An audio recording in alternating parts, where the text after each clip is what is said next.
نحمده ونصلي ونسلم على رسوله النبي الأمين المتين الحنين الكريم الرؤوف الرحيم. أما بعد فأعوذ بالله من الشيطان الرجيم. بسم الله الرحمن الرحيم. الأخلاء يومئذ بعضهم لبعض عدو إلا المتقين. صدق الله ومولانا العظيم. اللہ تبارک تعالیٰ کا لاکھ لاکھ شکر ہے کہ جس نے ہمیں نعمت ایمان عطا فرمائی اور ہم سب کو حضور نبی کرم صلی اللہ علیہ وآلہ وسلم کی امت میں پیدا فرمایا.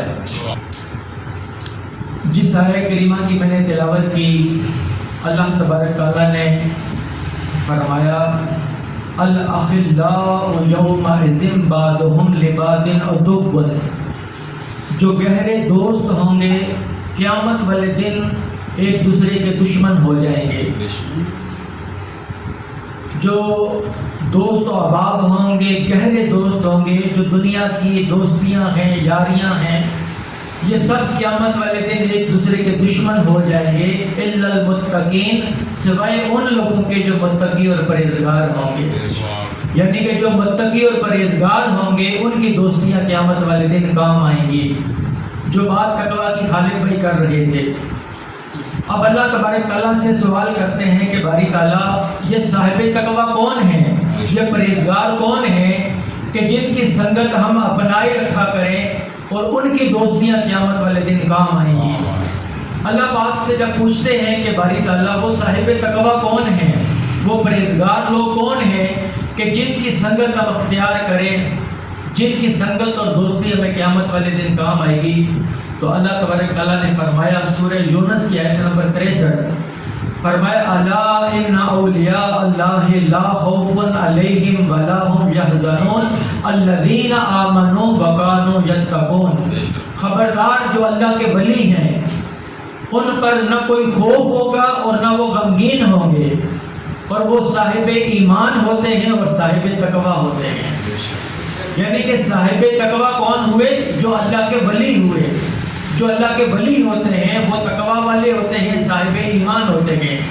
اب دیکھیں نا، قیامت کا دن ہوگا تو ہر شخص دوسرے سے بھاگ رہا ہوگا، کہیں وہ مجھ سے نیکی نہ مانگ لے، مجھ سے مدد نہ مانگ لے. ہر شخص دوسرے سے جان چھوڑا رہا ہوگا، سارے رشتے ختم ہو جائیں گے. مگر جو صاحب تقویٰ ہوں گے وہ جس طرح دنیا میں لوگوں کی مدد کیا کرتے تھے، قیامت کے دن بھی لوگوں کے کام آئیں گے. ان کی دوستیاں قیامت والے دن بھی کام آئیں گی. اس لیے شاعر نے کہا ہے کہ غنیمت جان جتنی ملی ہے کہ میں خانہ کھلا ہے کوئی کوئی. اب دیکھیں گا کہ دنیا میں کتنے یعنی کہ لوگ مصروف ہیں اور لوگوں کی جو دوستیاں ہیں، جو سنگتیں ہیں، لیکن جو اللہ کے ولی ہیں اور جو ان کے آستانے ہیں، ان کے ہاں جو محافل سجائی جاتی ہیں، وہاں لوگ بہت کم نظر آتے ہیں. یعنی کہ جہاں پر رش ہونا چاہیے، یہاں لوگوں کی تعداد زیادہ ہونی چاہیے. یہ سنگتیں، یہ دوستیاں، یہ نسبتیں قیامت والے دن کام آئیں گی. آج ہم دنیا کو کتنا وقت دیتے ہیں، دنیا کے ساتھ ہم دوستیاں رکھتے ہیں، وہ دنیا کی دوستیاں قیامت والے دن دشمنی میں بدل جائیں گی. تو ہمیں سوچنا ہوگا.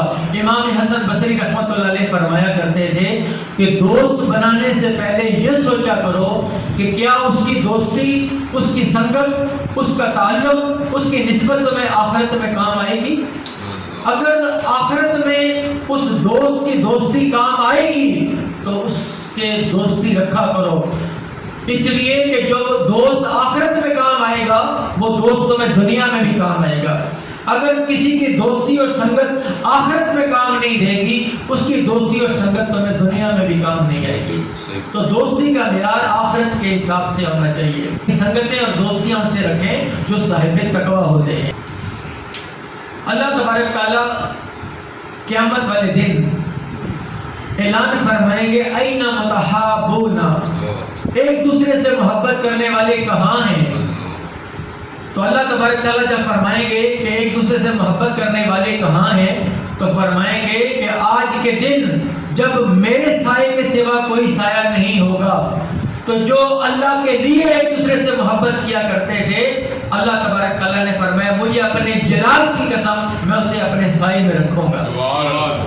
اور پھر قاضی ثناء اللہ پانی پتی رحمۃ اللہ علیہ تفسیر مظہری میں بیان کرتے ہیں، اور اس طرح امام بہقی شعب الایمان کے اندر بیان کرتے ہیں، اگر دو بندے اللہ تبارک تعالیٰ کے لیے ایک دوسرے سے محبت کرتے تھے، اور ایک مشرق میں تھا اور ایک مغرب میں تھا، اللہ تبارک تعالیٰ قیامت کے دن ان دونوں کو جمع کرے گا اور فرمائے گا کہ یہ ہے وہ تمہارا دوست جسے تم محبت کیا کرتے تھے۔ تو محبت کی وجہ سے اللہ تبارک تعالیٰ ان کو قربت عطا کرے گا، وہ قیامت والے دن اللہ تعالیٰ ان کو ملا دے گا، مگر شرط کیا ہے؟ اس بندے کی محبت انسان کے ساتھ اللہ کے لیے ہونی چاہیے۔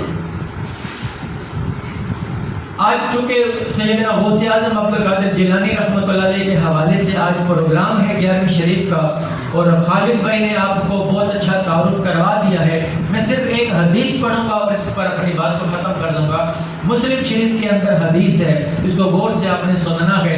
حضرت عمر فاروق رضی اللہ تعالیٰ عنہ روایت کرتے ہیں کہ ایک شخص حضور نبی کرم صلی اللہ علیہ وآلہ وسلم کی مجلس میں آیا، اس نے نہایت ہی سفید لباس پہنا ہوا تھا، اس کے بال بہت زیادہ سیاہ تھے، اور آقا علیہ الصلوۃ والسلام کی مجلس میں آ کر آقا کے گھٹنوں کے ساتھ اپنے گھٹنے ملا کر بیٹھ گیا، اور دونوں ہاتھ اپنے رانوں پر رکھ لیے، اور اس شخص پر سفر کے کوئی آثار نہیں تھے کہ جس سے پتہ چلتا کہ یہ کوئی مسافر ہے، سفر کے کوئی اثرات بھی نہ تھے۔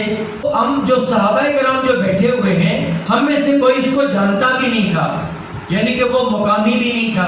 اگر مقامی ہوتا تو صحابہ کرام اس کو جان جاتے، تو وہ مقامی بھی نہیں لگتا، اور سفر کے آثار نہیں ہے تو مسافر بھی نہیں لگتا، اور کپڑے نہایت ہی سفید رنگ کے پہنے ہوئے گئے، اور بال نہایت ہی سیاہ ہیں، اور آقا علیہ الصلوۃ والسلام کے گھٹنے کے ساتھ اپنے گھٹنے ملا کر بیٹھ گیا۔ اس نے سوال کیا، اخبرنی عن الاسلام، مجھے اسلام کے بارے میں بتائیں، اسلام کیا ہے؟ فقال رسول اللہ صلی اللہ علیہ وآلہ وسلم، الاسلام ان تشہد ان لا الہ الا اللہ وان محمدا رسول اللہ۔ فرمایا کہ اسلام یہ ہے کہ تو گواہی دے کہ اللہ ایک ہے اور کوئی عبادت کے لائق نہیں اس کے سوا، اور بے شک محمد اللہ کے رسول ہیں، وَتُقِيمَ الصَّلَاةَ، اور تو نماز قائم کرے، وَتُؤْتِيَ الزَّكَاةَ، اور تو زکوٰۃ ادا کرے، وَتَصُومَ رمضان، تو رمضان المبارک کے روزے رکھے، وَتَحُجَّ الْبَيْتَ إِنِ اسْتَطَعْتَ إِلَيْهِ سَبِيلًا، اور استطاعت رکھنے پر اس کے گھر کا حج کرے۔ یہ اسلام ہے۔ تو اس شخص نے کہا، صدقت، آپ نے سچ کہا۔ اب عمر فاروق رضی اللہ تعالیٰ عنہ فرماتے ہیں، قال فعجبنا له يسأله ويصدقه، عمر فاروق رضی اللہ تعالیٰ عنہ فرماتے ہیں کہ ہمیں بڑا عجیب لگا کہ وہ شخص سوال بھی کرتا ہے اور خود ہی تصدیق بھی کرتا ہے۔ اور پھر اس شخص نے سوال کیا، قال فاخبرنی عن الایمان، کہ ایمان کے بارے میں بتائیں کہ ایمان کیا ہے؟ قال ان تؤمن باللہ وملائکتہ وکتبہ ورسلہ والیوم الآخر وتؤمن بالقدر خیرہ وشرہ۔ اس نے کہا کہ ایمان یہ ہے کہ اللہ پر، فرشتوں پر، کتابوں پر، رسولوں پر، تقدیر پر، آخرت پر ایمان لانا۔ ایمان کہتے ہیں نا بن دیکھے مان لینا، تو یہ ایمان ہے۔ اس نے کہا صدق تھا، آپ نے سچ کہا۔ پھر اس نے سوال کیا، قال فاخبرنی عن الاحسان، مجھے احسان کے بارے میں بتائیں کہ احسان کیا ہے؟ حضور نبی کرم صلی اللہ علیہ وسلم نے فرمایا، ان تعبد اللہ کانک تراہ، کہ تو عبادت اس طرح کرے کہ گویا کہ تو رب کو دیکھ رہا ہے۔ عبادت تو اس طرح کرے کہ گویا کہ تو رب کو دیکھ رہا ہے۔ فَإِن لَمْ تَكُنْ تَرَاهُ فَإِنَّهُ يَرَاكَ، اگر تو اسے نہیں دیکھ سکتا تو کم از کم یہ جان لے کہ وہ تجھے دیکھ رہا ہے، یہ جان لے کہ وہ تجھے دیکھ رہا ہے۔ اب حدیث آگے بھی ہے، لیکن ہمارے آج کے پروگرام سے ریلیٹڈ جو ٹاپک ہے وہ یہاں تک کافی ہے۔ اب میں اس کے بارے میں آپ کو بتاتا ہوں۔ ایمان کسے کہتے ہیں؟ آپ نے سنا ایمان کیا تھا کہ میں ایمان لاتا ہوں اللہ پر. ایمان کہتے ہیں بن دیکھے مان لینا. آپ بولے میرے ساتھ, ایمان کسے کہتے ہیں؟ بن دیکھے مان لینا. ہم نے اللہ کو دیکھا نہیں ہے مگر ہمارا ایمان ہے کہ اللہ ایک ہے. ہم نے رسول کو دیکھا نہیں ہے مگر ہمارا ایمان ہے کہ محمد مصطفیٰ صلی اللہ علیہ وسلم اللہ کے رسول ہیں. ہم نے فرشتوں کو دیکھا نہیں مگر ہمارا ایمان ہے کہ فرشتے ہیں. ہمارا ایمان ہے کہ مرنے کے بعد اللہ تبارک تعالیٰ ہمیں زندہ فرمائیں گے. ہمیں ایمان ہے آخرت پر اور اچھی اور بری تقدیر پر ہمارا ایمان ہے. تو اب دیکھیں کہ ایمان کیا ہے. ایمان کا تعلق انسان کے عقیدے سے ہے. آپ نے بولنا ہے ایمان کا تعلق انسان کے عقیدے کے ساتھ ہے. عقیدے سے تعلق رکھنے والے علم کو اصطلاحاً یہ عقیدہ جب سبجیکٹ بنا, جب علم بنا تو اس کو کیا کہتے ہیں؟ علم الکلام کہتے ہیں. اور علم الکلام کی کفالت کرنے والے علماء کو علماء متکلمین کہتے ہیں. میں دوبارہ دہراتا ہوں, ایمان کا تعلق انسان کے عقیدے سے ہے اور عقیدے سے تعلق رکھنے والے علم کو کیا کہتے ہیں؟ علم الکلام کہتے ہیں.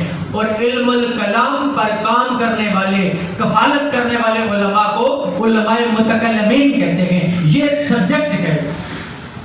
اب آگے چلتے ہیں. اسلام, دوسرا سوال کیا تھا, اسلام کیا ہے؟ فاخبرنی عن الاسلام, اسلام کے بارے میں بتائیں. تو اسلام کے بارے میں کیا بتایا کہ اسلام یہ ہے کہ تو گواہی دے کہ اللہ ایک ہے, اس کے سوا کوئی عبادت کے لائق نہیں اور محمد اللہ کے رسول ہیں. یہ گواہی دینا اور نماز قائم کرے, روزہ رکھے, زکوٰۃ دے اور حج کرے, یہ کیا ہے؟ یہ اعمال ہیں, انسان کے اعمال و افعال. تو اسلام کیا ہوا؟ اسلام کا تعلق انسان کے اعمال و افعال کے ساتھ ہے. جس طرح ایمان کا تعلق انسان کے عقیدے سے تھا, اس طرح اسلام کا تعلق انسان کے اعمال و افعال کے ساتھ ہے. ٹھیک ہے. اب انسان کے جو اعمال ہیں, افعال ہیں, اس سے تعلق رکھنے والا جو علم ہوتا ہے اس کو علم الفقہ کہتے ہیں. یہ جو فقہ کہتے ہیں, علم الفقہ. اور علم الفقہ پر کام کرنے والے فقہا کہلاتے ہیں, جن کو آپ امام اعظم ابو حنیفہ, امام مالک, امام احمد بن حنبل, امام شافعی, یہ فقہا ہیں. تو میں نے کئی بات کیا بولی تھی, دو باتیں بہت زیادہ بولی جاتی ہیں, ایک ایمان اور ایک اسلام. تو چھوڑ دیا جاتا ہے کس کو؟ احسان کو, جو آج کا ٹاپک ہے, احسان کو. تو میں دوبارہ رپیٹ کر رہا ہوں کہ ایمان میں نے کیا کہا, ایمان کا تعلق انسان کے عقیدے کے ساتھ ہے اور عقیدے سے تعلق رکھنے والے علم کو علم الکلام کہتے ہیں. اور علم الکلام پر کام کرنے والے اور علم الکلام کی کفالت کرنے والے علماء کو علماء متکلمین کہتے ہیں. اور پھر یہ جو اسلام ہے, اسلام کا تعلق انسان کے اعمال کے ساتھ ہے. ہم نماز پڑھتے ہیں, روزہ رکھتے ہیں, زکوٰۃ دیتے ہیں, حج کرتے ہیں. یہ جو ذکر و ذکر, نوافل عبادات, یہ انسان کے اعمال و افعال ہیں. تو اسلام کا تعلق انسان کے افعال و اعمال کے ساتھ ہے. تو اعمال و افعال کے ساتھ تعلق رکھنے والا جو علم ہوتا ہے وہ کیا کہلاتا ہے؟ علم الفقہ. اور علم الفقہ پر جو علماء کام کرتے ہیں وہ کیا کہلاتے ہیں؟ وہ فقہا کہلاتے ہیں. ٹھیک ہو گیا. اب آتے ہیں احسان کے اوپر. احسان کسے کہتے ہیں؟ تو کیا کہا؟ اچھا, وہ جو حدیث تھی نا کہ میں نے جو بتایا, وہ جو 3 سوال تھے, وہاں ایک بات بتا دوں کہ جب یہ 3 سوال ہو گئے تو آخر میں حضور نبی کرم صلی اللہ علیہ وسلم, وہ بندہ چلا گیا, وہ بندہ اٹھ کے چلا گیا. تو عمر فاروق رضی اللہ تعالیٰ عنہ کو نبی پاک صلی اللہ علیہ وسلم نے فرمایا, یا عمر اتدری من السائل, کیا تو جانتا ہے کہ وہ سوال کرنے والا کون تھا؟ تو عمر فاروق رضی اللہ تعالیٰ عنہ نے فرمایا, اللہ و رسولہ عالم, اللہ اور اس کا رسول بہتر جانتا ہے. یہ بھی عقیدے کا نقطہ بتاؤں, آج ہر شخص یہ کہتا ہے اللہ عالم, اللہ بہتر جانتا ہے. اب دیکھیں, جو لوگ صحابہ کرام کی بڑی باتیں کرتے ہیں وہ صحابہ کرام کو مانتے ہیں, لیکن صحابہ کا ذکر زیادہ کرتے ہیں جیسے وہ صحابہ کو زیادہ مانتے ہیں, مگر کہتے کیا ہیں؟ اللہ عالم. اب آپ کو بتاؤں صحابہ کا عقیدہ کیا ہے. صحابہ کہتے ہیں اللہ و رسولہ عالم, اللہ اور اس کا رسول بہتر جانتا ہے. اور حضور نبی کرم صلی اللہ علیہ وسلم نے فرمایا اے عمر یہ جبریل تھے فَأَتَاكُمْ يُعَلِّمُكُمْ دِينَكُمْ وہ تمہیں تمہارا دین سکھانے آئے تھے۔ تو آپ دیکھیں کہ جبرائیل علیہ السلام نے 3 سوال کیے، ایک ایمان کیا ہے، ایک اسلام کیا ہے اور ایک احسان کیا ہے۔ تو ایمان اور اسلام کی بات تو ہوتی ہے، اب آپ کو بتاؤں احسان کیا ہے۔ احسان کہتے ہیں احسان کا تعلق ایمان اور اسلام سے جو انسان کے من کے اندر جو روحانی اور قلبی کیفیات پیدا ہوتی ہیں اسے احسان کہتے ہیں۔ یعنی کہ احسان کا تعلق انسان کے اندر روحانی اور قلبی کیفیات ہیں، اور روحانی اور قلبی جو کیفیات پیدا ہوتی ہیں اس سے تعلق رکھنے والے علم کو علم طریقت اور علم تصوف کہتے ہیں، اور علم طریقت اور علم تصوف پر کام کرنے والوں کو صوفیہ کرام کہتے ہیں۔ ان کو کیا کہتے ہیں؟ صوفیہ کرام کہتے ہیں۔ اب دیکھیں آقا علیہ الصلوۃ والسلام نے جب احسان کا سوال ہوا، اب آپ کو بتاؤں وہ کیفیات کیا تھی۔ آقا علیہ الصلوۃ والسلام نے فرمایا احسان کیا ہے؟ ان تعبد اللہ کأنک تراہ، تو عبادت اس طرح کرے، اللہ کی عبادت اس طرح کرے کہ گویا کہ تو اسے دیکھ رہا ہے، اور اگر یہ نصیب نہیں ہوتا تو اسے نہیں دیکھ سکتا تو پھر یہ جان لے فَإِنَّهُ يَرَاكَ کہ بے شک وہ تجھے دیکھ رہا ہے۔ یہ کیفیت ہوتی ہے۔ میں ایک مرتبہ آپ کہا بھی تھا کہ ایک شخص اگر کسی کے پاس آتا ہے، عالم سے مسئلہ پوچھتا ہے کہ میں نے لباس کو پاک کیا، جگہ کو پاک کیا، جسم کو پاک کیا، نماز کا وقت تھا، قبلہ رخ ہوا، میں نے نیت کی، نماز کی، تکبیر تحریمہ کی، میں نے قیام کیا، میں نے قرات کی، رکوع کیا، میں نے قومہ کیا، سجدہ کیا، جلسہ کیا، تشہد میں بیٹھا، میں نے سلام پھیر دیا، یہ سارے شرائط نماز اور فرائض نماز میں نے ادا کر دیے، تو کیا میری نماز ہو گئی؟ تو شریعت والے علماء کرام کہیں گے تمہاری نماز ہو گئی، کیونکہ ایمان اور اسلام کو کہتے ہیں شریعت اور احسان کو کہتے ہیں طریقت اور تصوف، ٹھیک ہے؟ تو شریعت والوں نے فتویٰ دے دیا تمہاری نماز ہو گئی۔ اب وہ شخص چلتا چلتا امام غزالی رحمۃ اللہ علیہ کے پاس چلا گیا، اس وقت کے کسی صوفی کے پاس چلا گیا، خواجہ اجمیر معین الدین چشتی اجمیری رحمۃ اللہ علیہ کے پاس چلا گیا، یا سیدنا غوث اعظم عبد القادر جیلانی البغدادی الحسنی والقطینی رضی اللہ تعالی عنہ کے پاس چلا گیا اور کہنے لگا یہ سارا کچھ میں نے کیا، کیا میری نماز ہو گئی؟ تو انہوں نے پوچھا اچھا بتا تو نے یہ سارا تو کیا، بتا جب تو نماز پڑھ رہا تھا تیرا جسم کعبے کی طرف تھا تو بتا تیرا دل کدھر تھا؟ اس نے کہا کہ میرے دل میں تو بس دنیا کا خیال آ رہا تھا اور طرح طرح کے وسوسے بھی آ رہے تھے۔ انہوں نے کہا شریعت والوں کے مطابق تمہاری نماز ہو گئی ہے، مگر طریقت والوں کے مطابق تمہاری نماز ناقص رہ گئی ہے، مکمل نہیں ہوئی۔ صاحب طریقت اور صاحب تصوف کی ڈیمانڈ یہ ہے کہ جس طرح تمہارا جسم کعبے کی طرف متوجہ ہے، ہم چاہتے ہیں تمہارا دل کعبے کے رب کی طرف متوجہ ہو جائے۔ یہ انسان کی کیفیت ہے، وہ نماز پڑھے، قربانی دے، روزہ رکھے، زکات دے، حج کرے، اس کے دل میں یہ نہ آئے کہ مجھے لوگ دیکھ رہے ہیں، اندر کی کیفیت یہ ہو کہ میرا مولا مجھے دیکھ رہا ہے۔ جب انسان کی اندر کی کیفیت ہو، بہت بڑے بڑے لوگ بھی ہوئے، ممکن ہے جو لوگ اس ذات کا مشاہدہ کرتے ہیں، لیکن ہر کوئی اس مقام تک نہیں پہنچ سکتا، اس لیے کہا کہ کم از کم یہ سوچا کرو عبادت کے اندر کہ مجھے میرا مولا دیکھ رکھا ہے۔ یہ جو کیفیت من کے اندر پیدا ہوتی ہے، ایمان کتنی بڑی دولت ہے۔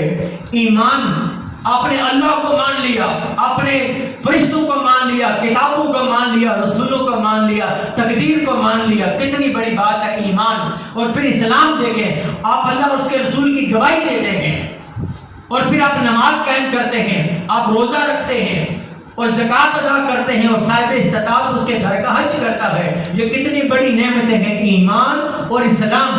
اب ایمان اور اسلام، اب اگر ایک شخص کہے کہ میں ایمان تو لاتا ہوں مگر میں اسلام پر عمل نہیں کرتا، وہ مسلمان نہیں ہو سکتا، ٹھیک ہے؟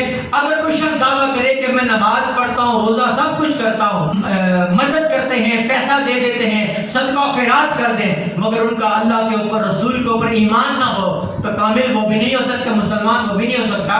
تو ایمان اور اسلام کیا ہو گیا؟ لازم اور ملزوم ہو گئے. اسی طریقے سے ایمان اور اسلام کے ساتھ جب تک یہ شریعت ہے ایمان اور اسلام، تو جب تک شریعت کے ساتھ طریقت کو آپ اٹیچ نہیں کرو گے، مطلب ہے کہ ایمان اور اسلام کے نتیجے میں جو نور اندر اگر پیدا نہ ہو سکے، آپ نماز پڑھیں لیکن آپ کے اندر من کے اندر کیفیات بدلے نہ، طریقت نہ ہو، تصوف نہ ہو، تو آپ پھر بھی کامل نہیں. اس لیے امام احمد بن حنبل فرماتے ہیں، ان کا بڑا پیارا قول ہے، وہ کہتے ہیں من تفقہ ولم یتصوف فقد تفسق. جس نے فقہ کو حاصل کیا، یعنی کہ فقہ مطلب ہے ظاہری طور پر شریعت کو اس نے سمجھا، مسائل کو سمجھا، مگر اس نے طریقت اور تصوف کو نہ سمجھا، نہ حاصل کیا، فقد تفسق، وہ فاسق اور فاجر ہوا. اور پھر فرماتے ہیں ومن تصوف وَلَمْ يَتَفَقَّهَا فَقَدْ تَزَنْدَقَ. جس نے تصوف تو حاصل کیا مگر فقہ حاصل نہ کی، اسلام کے ظاہری علوم پر اس کی دسترس نہ تھی، اس گلی کا چکر نہیں لگایا، فرمایا فَقَدْ تَزَنْدَقَ، وہ زندیق ہو گیا. اور پھر کہتے ہیں وَمَنْ جَمَعَ بَيْنَهُمَا فَقَدْ تَحَقَّقَ. جس نے طریقت اور شریعت دونوں کو جمع کر لیا، وہ حق پر پہنچ گیا، وہ حق پر پہنچ گیا. تو یہاں سے پتہ چلا کہ انسان ایسا ہونا چاہیے کہ اس کے ایک ہاتھ میں شریعت کا چراغ ہو اور اس کے دوسرے ہاتھ میں طریقت کا چراغ ہو، ظاہر کو شریعت کے چراغ سے اجالا کر رکھا ہو اور باطن کو طریقت کے چراغ سے اجالا کر رکھا ہو، پھر جا کر وہ شخص کامل ہوگا. تو یہ جو صوفیہ کرام ہیں، یہ 3 سبجیکٹ ہیں نا.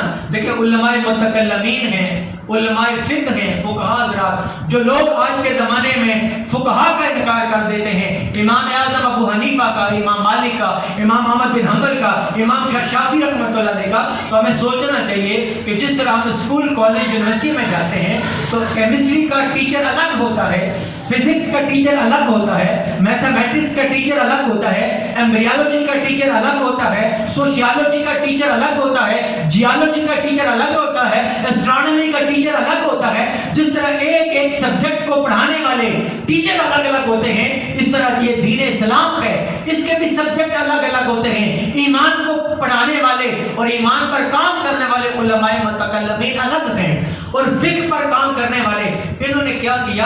انہوں نے تخصص کیا. جس طرح پی ایچ ڈی ہوتی ہے، ایک خاص سبجیکٹ کے اوپر پی ایچ ڈی کی جاتی ہے، یعنی کہ تخصص کیا جاتا ہے. تو علماء کرام جس نے فقہ میں تخصص کیا وہ فقہاء کہلائے، جس نے عقائد میں تخصص کیا وہ متکلمین کہلائے، اور جنہوں نے تصوف کے اوپر تخصص کیا وہ سیدنا غوث اعظم عبد القادر جیلانی کہلائے. تو یہ کیا ہے کہ آپ عقائد والے علماء کو مان لو، آپ فقہ کے علماء کو مان لو، تو جس نے روحانیت، طریقت، تصوف کے اوپر جس نے تخصص کیا ہے، اسپیشلائزیشن کی ہے، تم انہیں امام غزالی کا انکار کر دو، خواجہ جنید کا انکار کر دو، بابا فرید کا انکار کر دو، امیر خسرو کا انکار کر دو، داتا گنج بخش کا انکار کر دو، غوث اعظم کا انکار کر دو. ہر ایک نے اپنے اپنے سبجیکٹ کے اندر تخصص، اسپیشلائزیشن کیا ہے. ان کی اپنی اپنی اسپیشیالٹی ہے، اس سبجیکٹ کے اوپر اپنی اپنی اسپیشیالٹی ہے.